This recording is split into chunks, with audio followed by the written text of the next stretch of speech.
This course is going to be on option Greeks. First of all, congratulations. You've come to the end of theoretical aspects of options. Once we've covered this course on the Greeks, it's all practical trading using analysis and simulation from this point onwards. Although the Greeks may be the last, they're definitely not the least. In fact, you'll realize that everything you've learned about options so far can be encapsulated into the 4 Greeks that we'll be studying in this course. We've been studying 4 factors that affect options pricing so far. The first is the price of the underlying stock. The second is the selection of certain strike prices in relation to the current price of the underlying stock. Then we looked at implied volatility and time decay. While it was great to study these variables individually, we must now accept that things are going to be a little bit more challenging than that. All of these factors are constantly in motion. So we have 2 challenges. The first one is to understand precisely how each of these factors affect option pricing.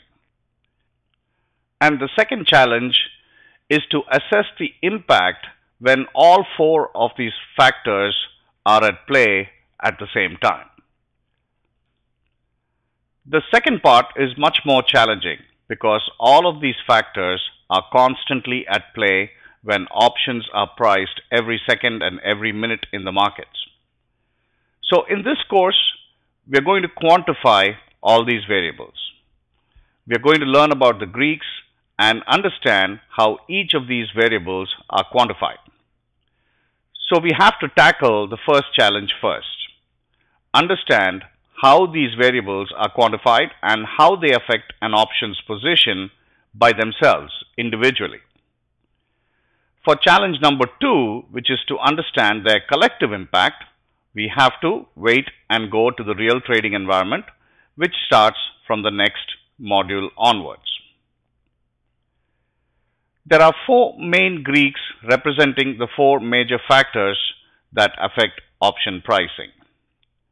They are delta, gamma, vega, and theta.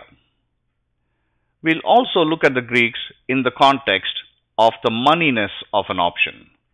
Moneyness may or may not be a real English word, but we're going to use it.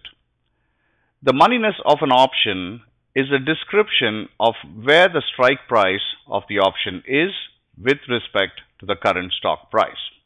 So in simple terms, all we are talking about is this option in the money, at the money, or out of the money?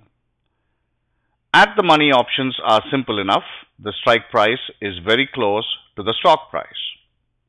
But for out of the money and in the money options, we need to understand how far these options are in the money or how far these options are out of the money. Depending on how far they are in the money or out of the money, they're going to behave differently.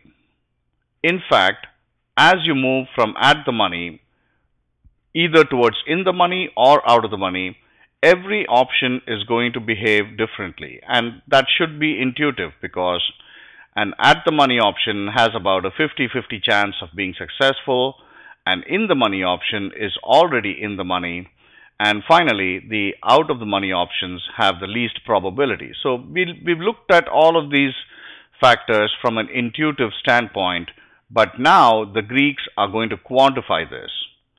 And then finally, we'll look at the Greeks from both a buyer's and seller's perspective. The Greeks represent the ultimate toolkit for an options trader to fly the plane. Think of yourself as the pilot of a plane. You need a map to know where you're going. And then you need instruments to know how you're going to get there.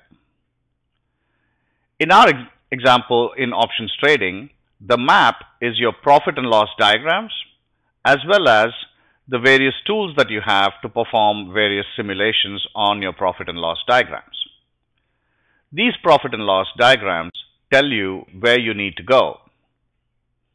Once you know where you need to go, You need reliable instruments that a pilot can depend upon that can actually help you get to your destination.